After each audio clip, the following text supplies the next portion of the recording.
These spacecraft act as our eyes and ears in space, helping us find out much more about our nearest neighbor. One of the earliest missions, Ranger 9, sent home thousands of images of the moon's surface in the moments before it deliberately crashed. It gave us the first detailed pictures of mountains and craters, helping us identify good landing sites. The Surveyor landers touched down more gently. While the Rangers had just one job, taking pictures, the Surveyors had robotic shovels and other tools. They performed the first experiments to find out what the moon is made of. Next, we sent rovers.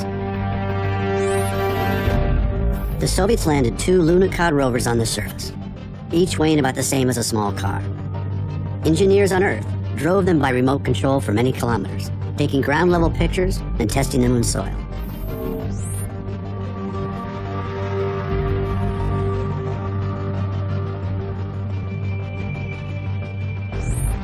Scientists today still study data and samples from these historic missions. But these early visitors mostly told us about the small areas where they touched down. To get a bigger picture, we need to look at the moon from orbit. NASA and the European Space Agency have sent spacecraft to orbit the moon.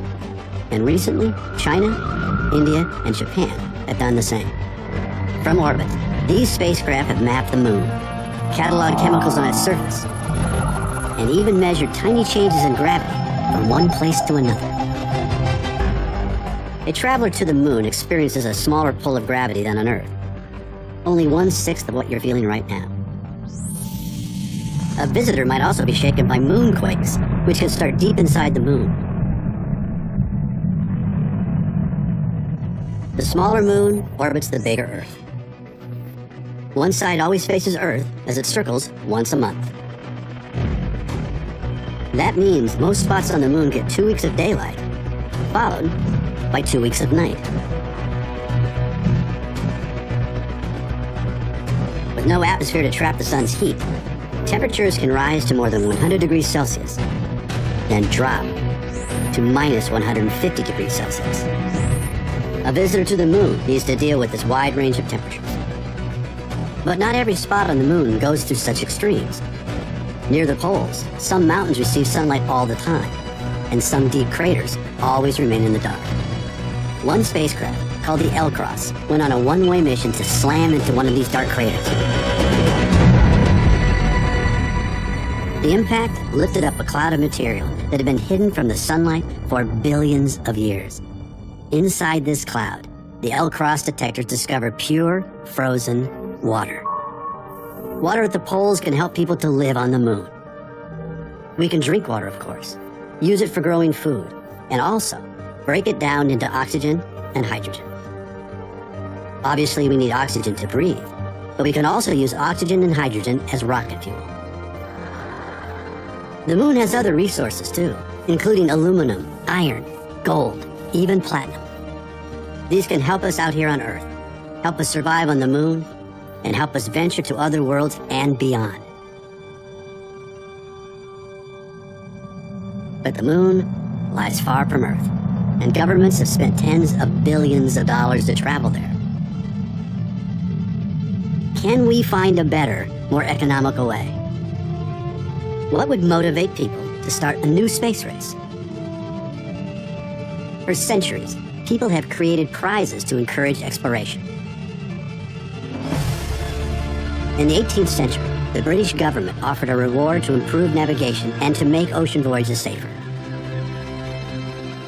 Nearly 100 years ago, New York hotel owner Raymond Ortigue offered a prize to the first person to fly across the Atlantic non-stop, a first step toward creating global commercial airlines.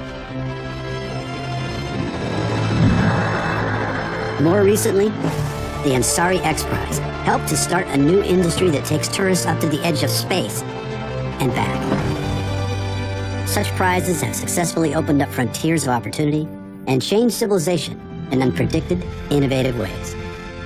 So what prize could bring us together to go back to the moon? How can we harness the enthusiasm, resources, and know-how that exists all around the globe? For such a difficult project, You need a big prize and a big vision. The Google Lunar X Prize has inspired people from around the globe to join a new era of lunar exploration. This $30 million competition will stimulate a new generation of engineers, scientists, and entrepreneurs to think about space as a place to do business, to innovate, and to change the world. So, what do you have to do to win the Google Lunar X Prize? The first challenge is to escape the Earth's gravity. The force that keeps us all grounded works against a spacecraft launch. You want to keep your spacecraft small and lightweight, so you spend as little energy as possible fighting Earth's gravity. Once you're off the ground, you'll need to cross the 400,000 kilometers to the moon. One small miscalculation, and your spacecraft could end up missing the moon entirely. On the way, you need to make course corrections to avoid smacking straight into the lunar surface. To get into lunar orbit, or begin your descent to the moon's surface, you need to slow down. Slowing down requires firing engines at exactly the right moment for the right length of time, so you need precise calculations to end up in orbit. Then you need to find some place to land. You'll probably want to avoid rocky hills and craters and land someplace flat. After making it to the surface, your craft has to either take off again or release a rover or smaller hopper. Then, whether it flies, hops, rolls, or roves, your spacecraft has to travel a distance of 500 meters. To claim the Google Lunar X Prize, you must now initiate your mooncast, take video and pictures, and send them back to Earth so we can all share what your spacecraft can see.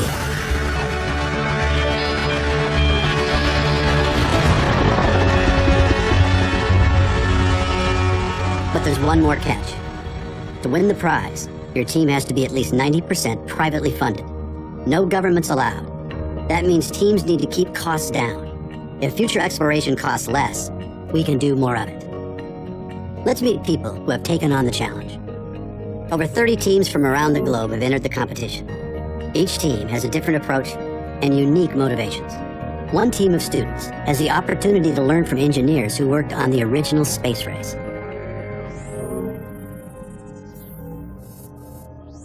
I'm Ruben with Team Omega Envoy. We are in Orlando, Florida, and our rover name is Sagan.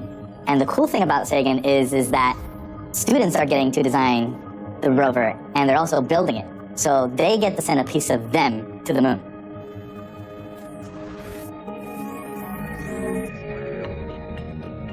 During the previous space race, only 2 nations could afford to build rockets. Today, a global industry has made access to space much more affordable.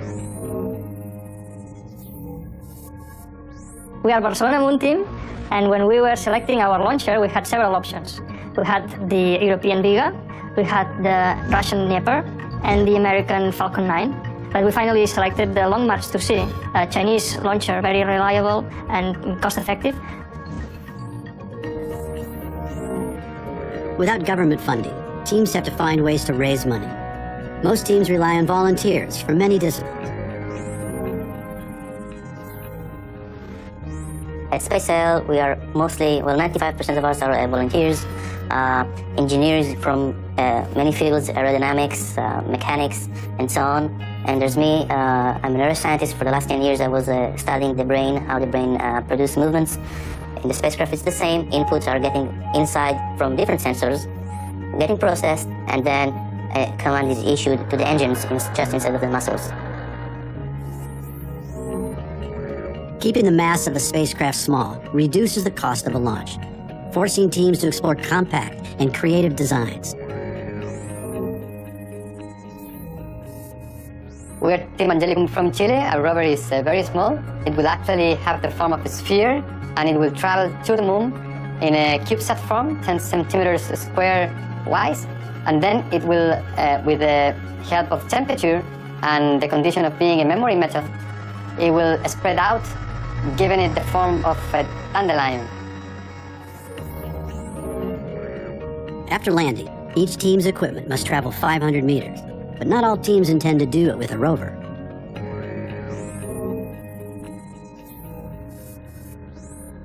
The Penn State Lunar Alliance spacecraft has been designed to be as simple as possible in order to accomplish this mission, no more or less complex than we need to land on the surface of the moon, Since the spacecraft can already fly, take off again and fly 500 meters to a secondary landing site, where it's going to take beautiful video and images of the surface of the moon, return them to the Earth for all of us to see, and then Penn State will win the Google Lunar X Prize. Some of the spacecraft's finely tuned sensors will give us a new look at previous landing sites, perhaps winning the Heritage Bonus Prize in the process.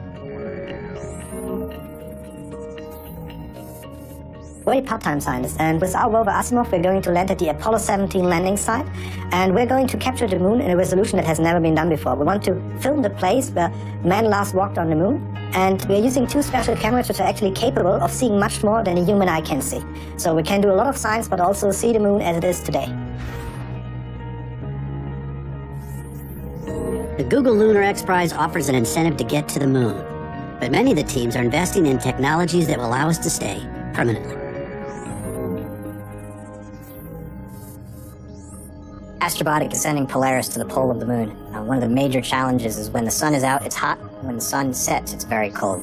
The cold can get down to liquid nitrogen temperatures, which is many, many, many degrees below zero. We've found technologies and are developing technologies that can survive that night and start up when the sun comes up the next day. And that's a big deal because it changes a surface mission from a 12-day expedition to something that could last Earth years, which is something that hasn't been possible on the surface of the moon yet. Finally, to compete for the $20 million grand prize, these teams must make their attempt before the competition deadline.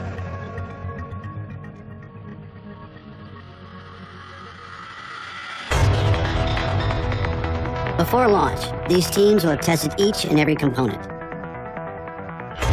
Every gram must earn its place. They'll run each calculation over and over again. Each team knows they only get one chance, one shot at the moon. 4, 0.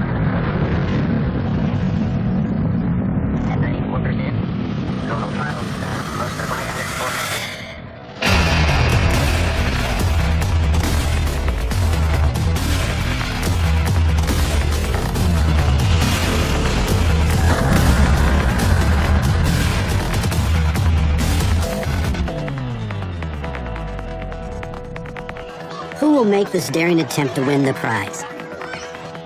Which spacecraft will survive the 400,000-kilometer journey? Which team is going to land on the moon?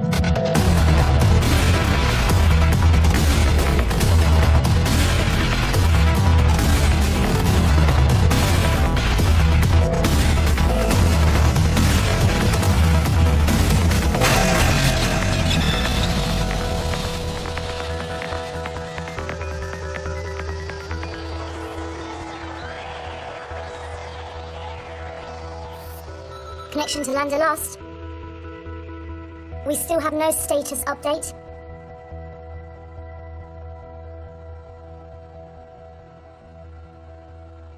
Signal acquired. Confirmed. We're down safe and on the moon.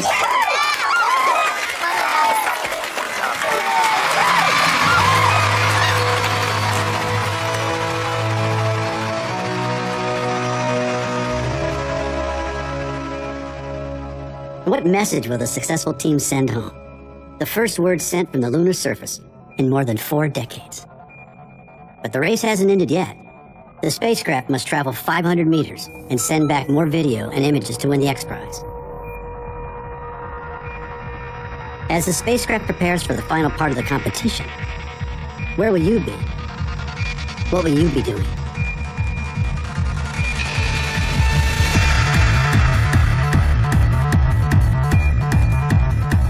Will you be cheering on your team?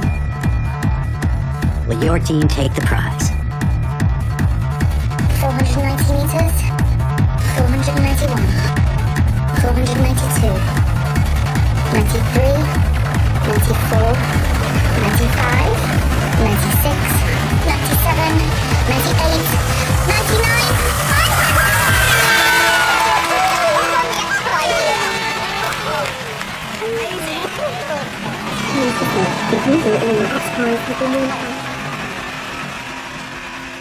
These tiny robotic spacecraft will lead the way, not just from Earth to the moon, but from the present to the future. I can't believe how far we had to walk, but we found it! And still in the same spot where it won the X Prize. Huh, I thought it would be bigger. It's a tough competition to win the prize. Sometimes smaller is better. This is so cool. I want my room. Don't be so young when she finds out we've been here. Our robot